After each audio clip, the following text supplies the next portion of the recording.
Today we are going to discuss attachments on femur. First of all, upper end of femur. Upper end of femur has rounded head and almost just below its center it has fovea. Fovea give attachment to ligamentum teres. So over here ligamentum teres is attached. Now let's cover three gluteal muscles: gluteus minimus, gluteus medius and gluteus maximus. First of all, gluteus minimus muscle. Gluteus minimus muscle is inserted on the anterior surface of the greater trochanter over its lateral part. So over here gluteus minimus muscle is inserted on the anterior surface of the greater trochanter. Gluteus medius muscle. Gluteus medius muscle is inserted on a oblique ridge which is present on the lateral surface of the greater trochanter.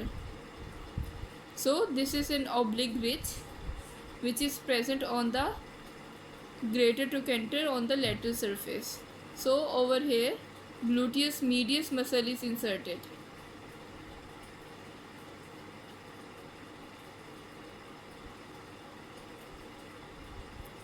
Gluteus maximus muscle.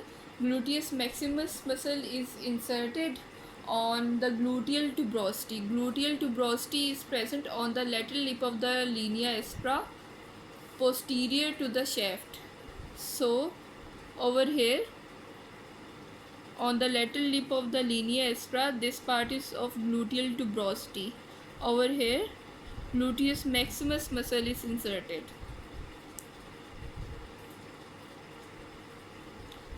So we have covered three gluteal muscles: gluteus minimus muscle on the anterior surface of the greater trochanter, gluteus medius muscle on the oblique ridge present on the lateral surface of the greater trochanter, and gluteus maximus muscle on the gluteal tuberosity present posteriorly.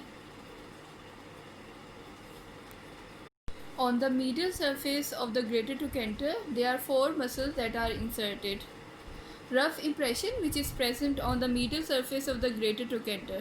It gives insertion to gemellus superior, obturator internus and gemellus inferior. Trochanteric fossa, which is present on the medial surface of the greater trochanter. It gives insertion to obturator externus. So on the medial surface of the greater trochanter, there are four muscles that are inserted. First of all, gemellus superior, obturator internus, gemellus inferior and obturator externus muscle. Lesser trochanter give insertion to iliopsoas muscle, iliacus and psoas major muscle. Both these muscles, they are called iliopsoas muscle. So lesser trochanter give insertion to iliopsoas muscle. Intertrochanteric line, it give attachment to capsular ligament. Upper part of the intertrochanteric line give attachment to upper band of iliofemoral ligament. Lower part of the intertrochanteric line give attachment to the lower band of the iliofemoral ligament. Quadrate tubercle, which is present on the intertrochanteric crust almost in the middle. This part is quadrate tubercle. It gives insertion to quadratus femoris muscle. This is lower end of femur. Lower end of the femur has two condyle, medially medial condyle, laterally lateral condyle. Medial condyle contains medial epicondyle. Medial epicondyle give attachment to tibial collateral ligament. At the lower part of the medial supracondylar ridge, over here, this part,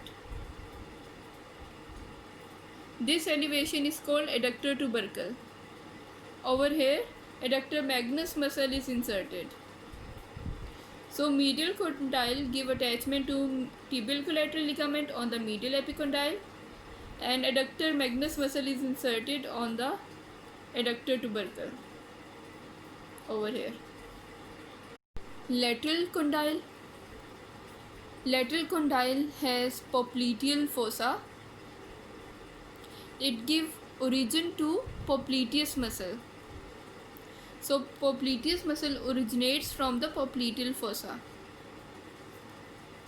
Rough impression, which is present posterior to the lateral epicondyle over here.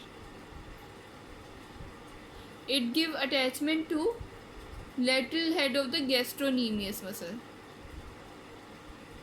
And lateral epicondyle give attachment to fibular collateral ligament. So on the lateral condyle of the femur we have covered three structures.